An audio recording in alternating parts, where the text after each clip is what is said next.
Avec ma collègue, nous allons vous présenter la formation Bac Pro SAPAT, service aux personnes et au territoire. Alors, je me présente, Bénédicte Cognier, j'enseigne l'ESF, l'économie sociale et familiale, qui est une matière professionnelle. Et donc Sylvie Chupin, enseignante aussi en ESF au sein de la même formation. Donc, nous allons vous présenter donc, les grandes lignes du Bac Pro SAPAT et à la fin de la projection, vous pourrez, on pourra répondre à vos questions que vous nous aurez adressées par mail.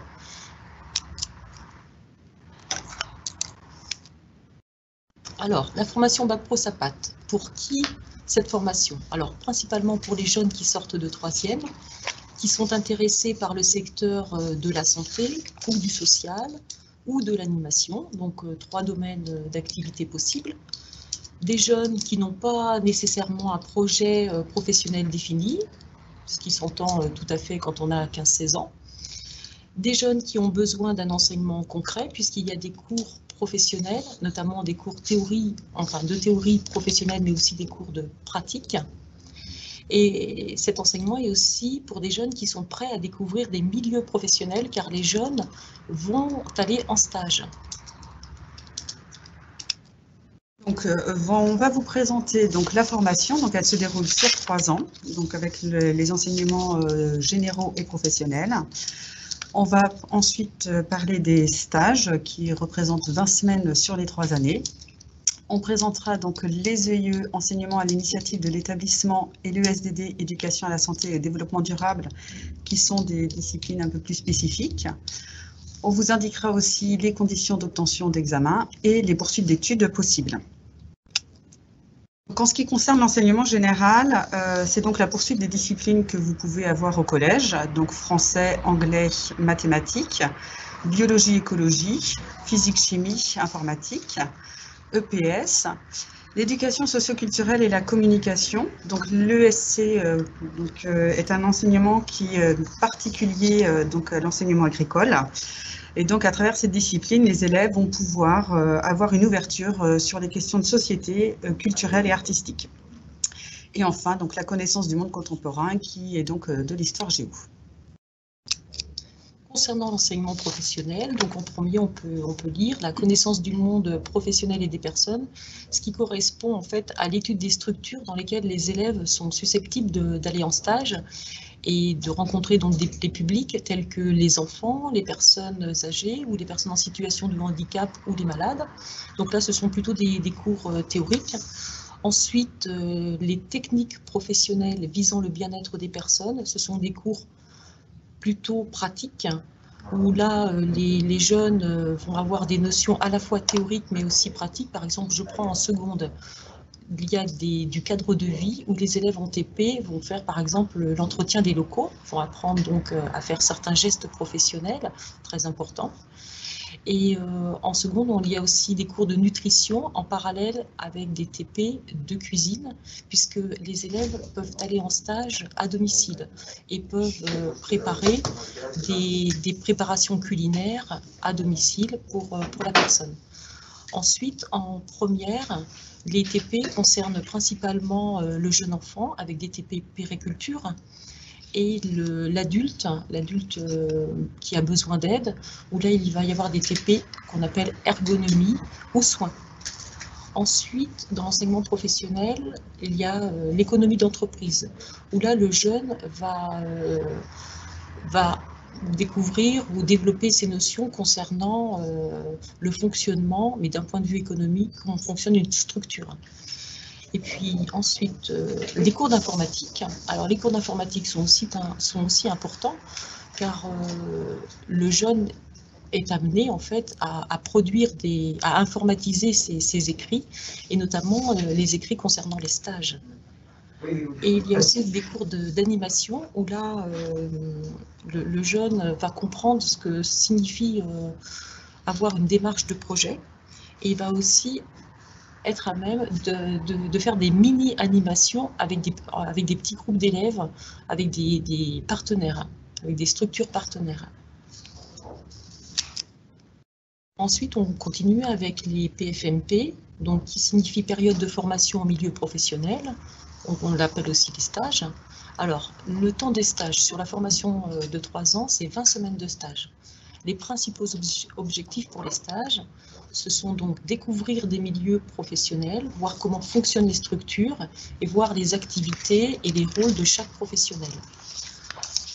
Le jeune, lors de ces stages, va développer en fait des savoirs. Il va augmenter évidemment ses connaissances, parce qu'en cours, il y a des connaissances, mais en stage, il y en a d'autres qui donc enrichissent son savoir.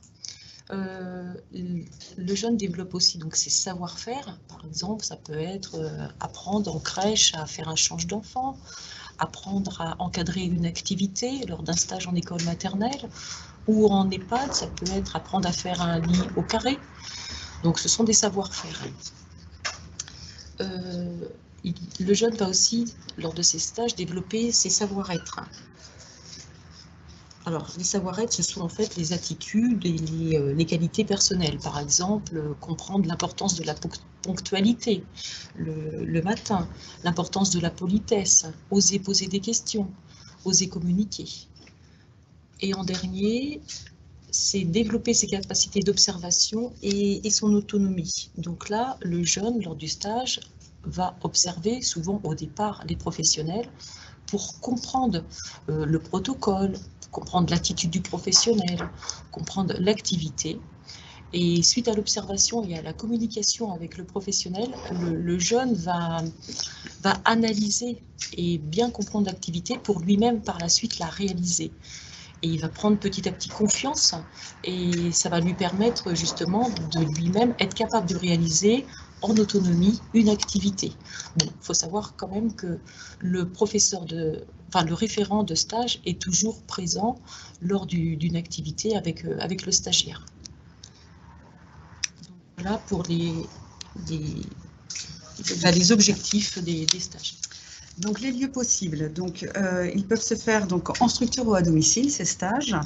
Donc là, on vous a fait une petite liste non exhaustive des différents lieux. L'objectif étant que l'élève puisse découvrir différents lieux et différents publics afin de pouvoir construire aussi son projet professionnel.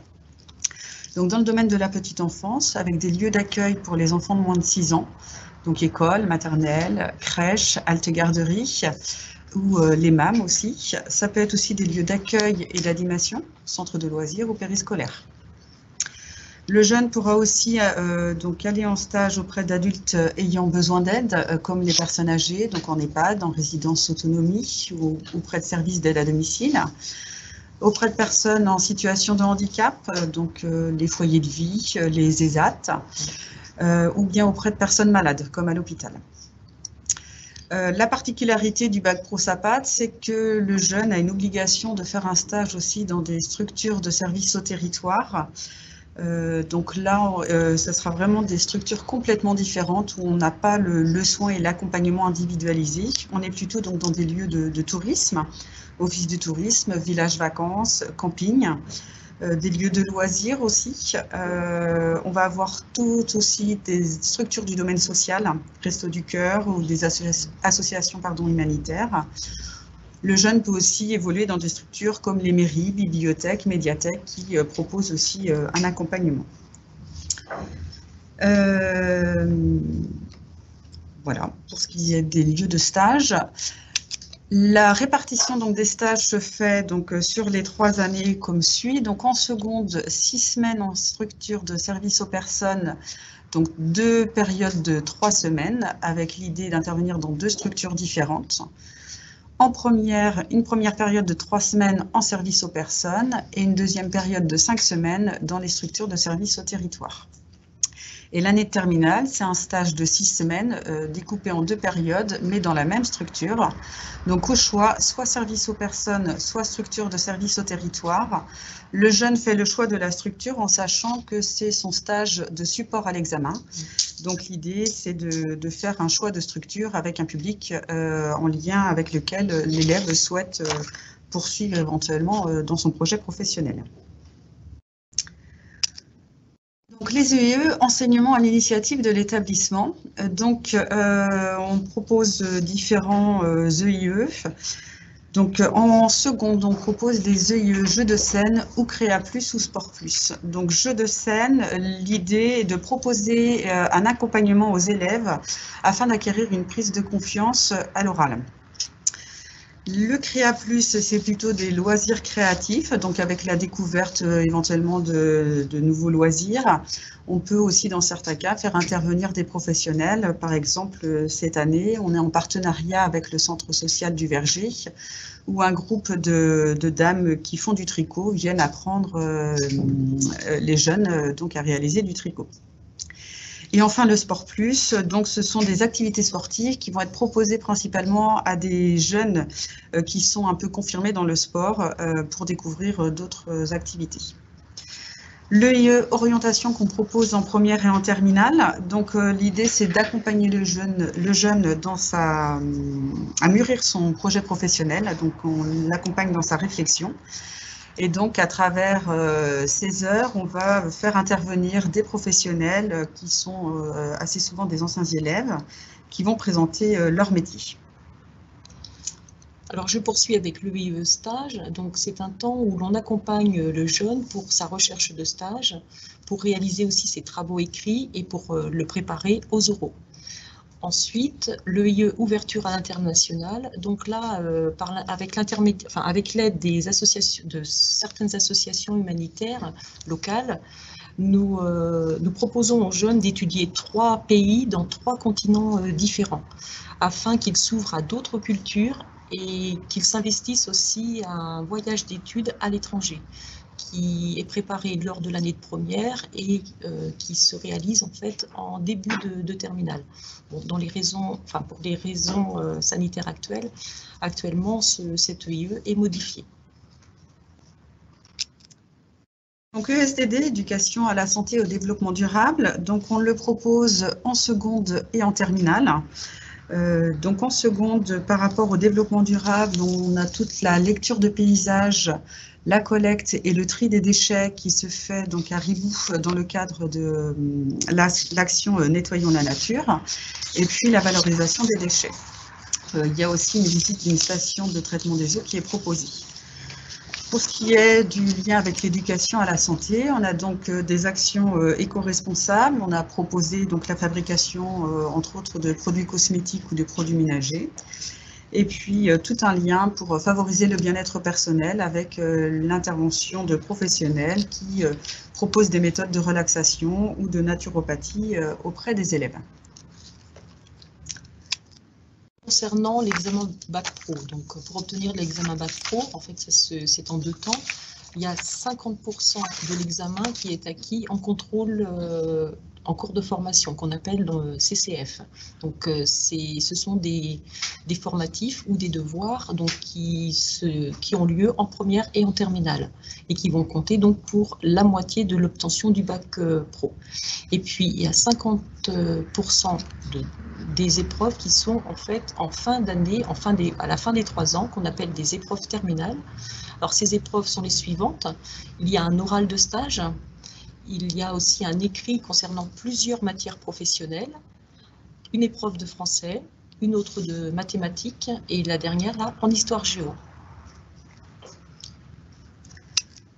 Concernant la poursuite d'études, là on vous a fait donc un aperçu des poursuites d'études qui sont possibles, donc soit en études courtes, donc de 1 an maximum, donc aide-soignante, auxiliaire de puériculture, CAP AEPE, donc accompagnement éducatif à la petite enfance qui remplace le CAP petite enfance, ou le diplôme d'AES, accompagnant éducatif et social, qui remplace le diplôme d'AMP. Sinon, l'élève peut faire le choix de faire des études plus longues. La particularité, quand même, c'est que le BTS, c'est quand même la poursuite d'études qui est la plus adaptée au Bac Pro. Pour ce qui est du DE d'infirmière ou des BUT, il faut avoir quand même un excellent dossier pour pouvoir accéder à ces formations. Il faut aussi savoir que la majorité de ces formations se font via la plateforme Parcoursup.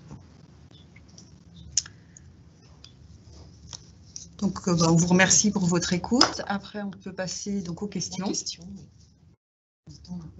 l'instant, on n'a pas de questions.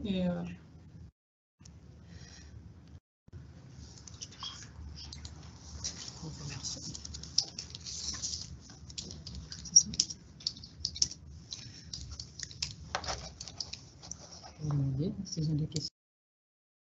Donc, si vous avez des questions, vous pouvez nous les adresser par écrit et nous répondrons. Voilà.